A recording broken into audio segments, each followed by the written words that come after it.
Magandang umaga. Hello mga kasin. Welcome sa aking bagong video ngayon. Ito ay tungkol sa pag-change oil maintenance ng ating motorcycle na Honda Click. Honda Click 125i. Ito mga kasin, mag 2 years na tong Honda Click ko. Pang 2 years na change oil. Bali sa 2 years 24k sana yung yung udo niya. Kaso mga kasin, dati nababad to sa downtown, lumagpas siya 26k na. Hindi mapokus kasi araw-araw ako sa downtown nag-iikot dati nung sa Smart pa ako nagtatrabaho. Yun, hindi maliwanag, pero okay lang kasi sa loob ng 2 years meron namang tag 2 months lang tayo nag-change oil or 2k.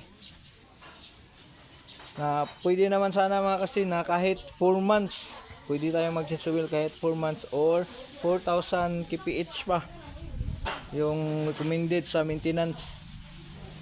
Pero kung gusto talaga nating ma-maintain, dapat 2k o 2-3k pwede na yun para alagang-alaga talaga.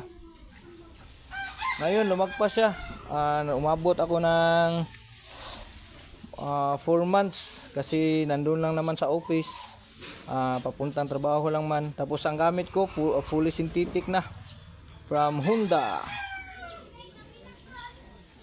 Pro Honda scooter, fully synthetic. Pwede daw to kahit 6 months, pero mas maganda kahit for 4,000 yung dagdag na kph pa rin. So yung Honda Click natin 2 years na to, hindi nakawashing ngayon kasi maulan dito sa Davao. Yung motorcycle ko mga kasin, ito sa Nina, aking sticker. So wheel tayo ngayon pang 2 years.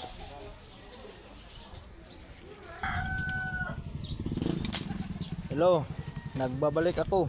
Ito mga kasin, dito ko na lang muna dinala sa aking official mechanic, my father.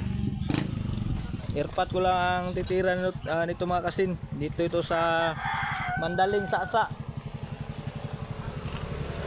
sa may runway ng Davao International Airport. Dito may vulcanizing shop siya dito. Titingnan natin ngayon kung anong kulay na ng oil natin, yung 4 months na hindi na change oil. Mga kasin, ang recommended sa change oil natin, pag first change oil talaga sa bago na Honda Click, 1,000 kph 1 month. Sandali lang, tumunog pa ang compressor, medyo maingay. Check natin mga kasin yung acidity niya sa fully synthetic. Bali 4 months na tamang-tama, 4 months na hindi napalitan. Kasi sa office naman din ako tambay lang.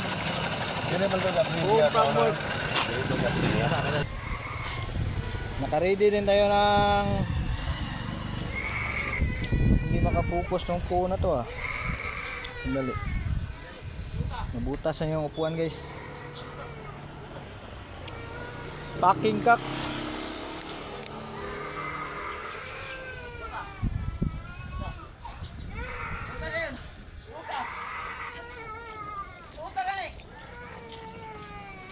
Fully synthetic. Ito yung kulay niya. Oops.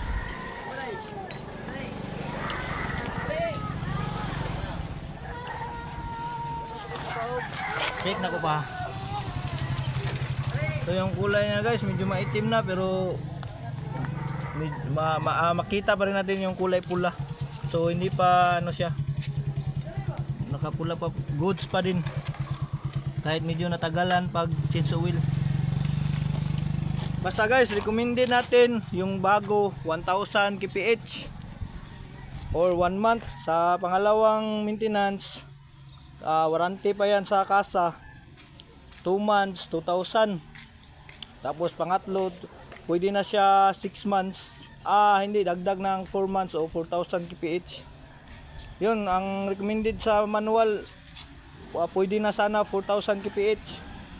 Pero, or 4 months na dagdag. Ulitin ko guys, ang recommended sa manual, 4,000 kph.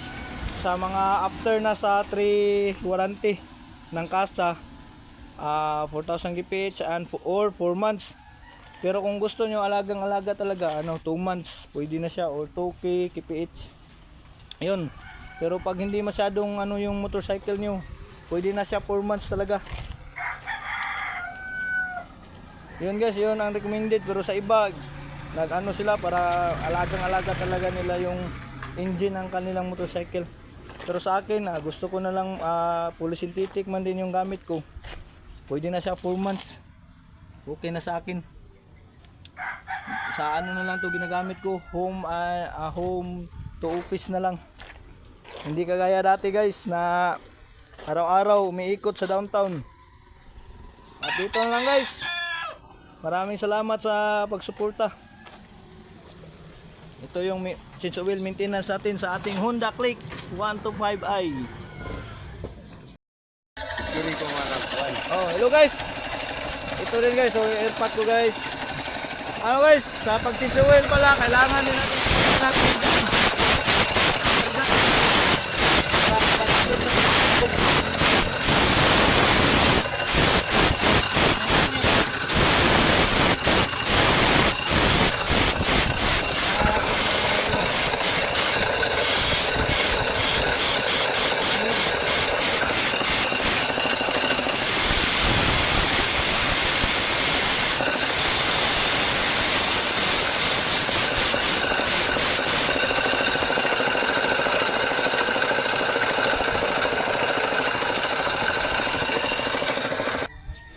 guys, ulitin ko guys.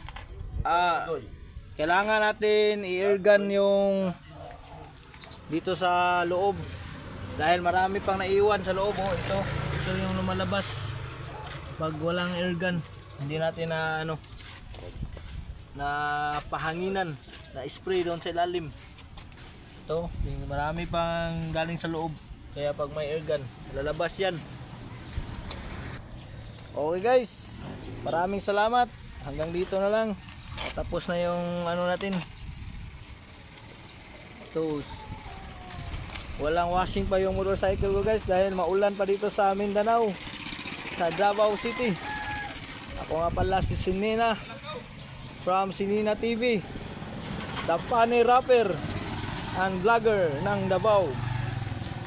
Ang feeling artista na, feeling expert pa.